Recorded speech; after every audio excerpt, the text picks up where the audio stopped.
Akkam jirtan nagaa isin anyagaa toora kan tarbu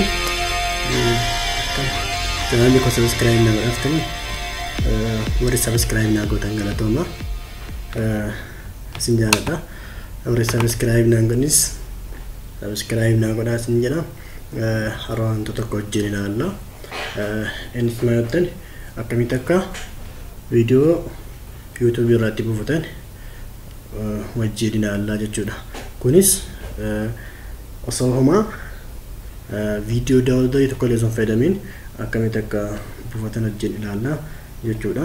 Hordofa kana godhuudhaaf wanti nu barbaachisu internet access jiraachuu qaba. Akkuma beekamu internet access kunuun qabaan asii akka argitan kanatti internet access jira. Network access qaba.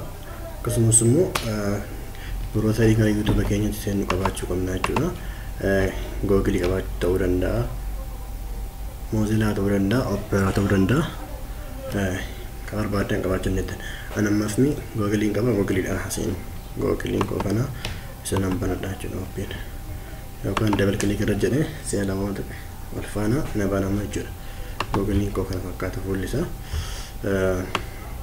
Amman YouTube irraa godhachuu waan barbaadeef iddoo kanatti YouTube jedhee barreessa. YouTube gartamati na baasee jira. YouTube banadha tokko kana san keessa YouTube na jedhee jira jechuudha. Amma video la YouTube irraan display na godhaa jira natti agarsiisaara.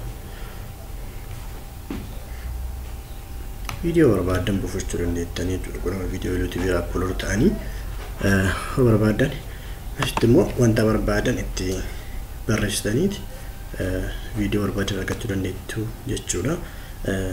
Waan barbaanne immoo kana fakkeenyaaf mi'aan asitti wanta haa barreessu innis maatan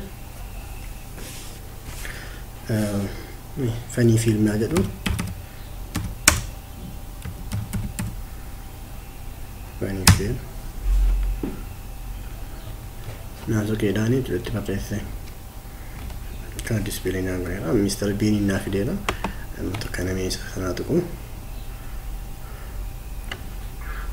Ergan na base sakkan waddi set.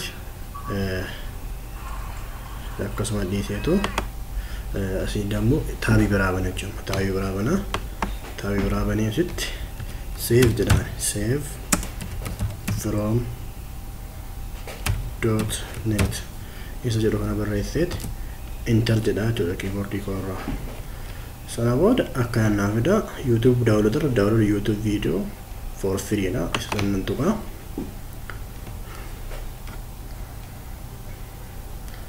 kan jirtu muti ammoo isa erga tuqee inni akkanatti akkas tuqaasee booda fuula kanaaf fida jechuudha. Fuula kana fakkaatu asin maal jedha paste your video link here. Iddoo kanatti linkicha video si paste godhee jedhaara.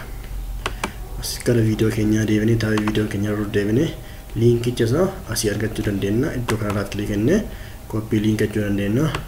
Orbaan as gubbaatti tuqnee kunis link isa ta'uu danda'a. Akkana select goonee copy jennaan jechuudha. Control plus C keyboard keenyarraa yookaan asirraa right click kennee copy jechuu dandeenya jechuudha. Copy ammoo bakka jalqaba kana deena. Bakka download itti gochuu barbaadan bakka paste link paste godhanii deebinee tab isaatti deebinee asii link keenya control plus V yookaan right click kennee paste jechuu dandeenya jechuudha. Anviidha waan fayyadameef dhufteetti as bira naasoqaa jechuudha.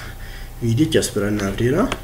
Sana booda maal jedhanii 720 bosanti kun san booda kana tuqaa jechuudha. Download naa godhii jedhaan jechuudha. Download yoon jeneen download naa ta'a jechuudha. Wajjumaan ilaalla. Akkuma argaatan kun asitti download naa ta'aara. Download kana hunda isaa akka display godhuuf akkasumas bira procedure megabyte 121 deemaa jira. Saffisa internetii keessanitti murteessaadha hunda fi akka bu'uuf. Isa kana akka display wanta barbaade control plus J yoon jedhe as bira naa fida jechuudha. Control plus J jedhanii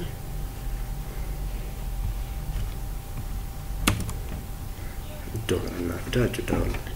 Amma deemaa jira. Hennaan dhumate immoo